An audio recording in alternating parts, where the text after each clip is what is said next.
the greatest honor is having you guys all take time to come see us. So thanks so much for taking the time to come have lunch with us and enjoy some wine and have lunch. Thanks so much. Our restaurant is based on the cuisine of Friuli Venezia Giulia, which will lead into what's about to happen. I'm very lucky. I'm a guy who has a chef business partner who is so into wine, and it makes my life so easy because I've spent my whole career, that hasn't always been part of my career that I got to share. And he's a partner with myself in Scarpetta. First wine that you have in front of you is Timido, our sparkling wine. And I want to talk about that for a moment. You know, the Charmant or Metido Italiano is how we call it in Northern Italy method of making sparkling wine was not created to make junk wine. It was created when Prosecco was different than it is now, when it was used. When Prosecco, if you think of now it's called the Galera varietal, but that varietal is a very tender, aromatic, white grape that you make Prosecco out of. Nowadays, Prosecco is the most expensive bulk item in Italy. It's more expensive to buy bulk Prosecco or Galera than it is to buy DOCG Barolo. We, a few years ago, started making the sparkling wine out of this, and the whole meditation was, okay, if you have really low-yielding, great material, could you use the Charmant method to preserve the tenderness and make a tender, flexible, food-friendly sparkler, where you, because of the low yields, you still get some of that, may I say, tension and herby and sagey aromatics of the Franconia. I hope you enjoy it.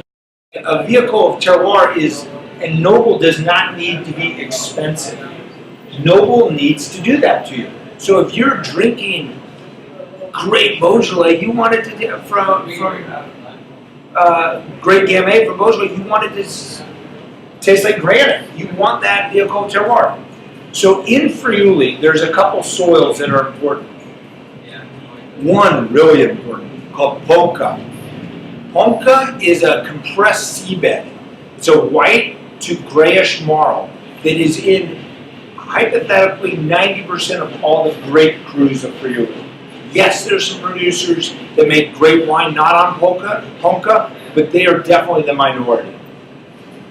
And so when we want to make Pinot Grigio, I want it to be affordable, you know, $11 a bottle, but I want it to be noble. I want it to take you on this trip to Friuli and say, oh, that's Friulano PG. It's got that minerality, it's got that aromatics, but it smells of that Ponca soil. And I hope that's what we do here for you. I hope that gives you an example of this. This is Pinot Grigio. It's from 3 vineyards, one in the Colle Orientale, one in the Collio, and one in Asanzo. But all 3 on this Ponca soil that is so important to me and any of us that delve into aromatic white wines of Friuli. Our restaurant is based on the cuisine of Friuli Venezia Giulia, which will lead into what's about to happen. Starting the meal with a little salad that combines sometimes fruits, vegetables, with Montasio cheese and horseradish, sometimes a little bit of meat, sometimes not, is a really common way to start a meal. And often really great with crisp white wine or with sparkling wine. And so in this case, you had it with the spumante, but it's a warm cooked zucchini, a little bit of mint and basil, some corn, fresh Montasio cheese, young Montasio cheese, which is the king of cow's milk cheeses from Friuli, just grated. And then a little bit of raw peppers for some like juice and crunch, and then some cooked squash blossoms, crispy speck that we just cooked in a pan, and some freshly grated horseradish roots. So it kind of hits on all these little seasonality and like fresh salad. I hope you guys loved it.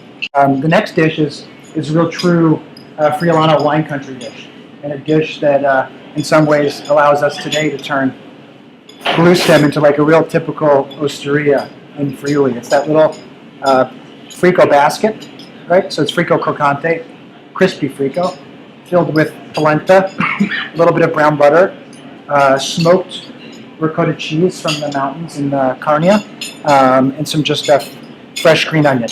That's it.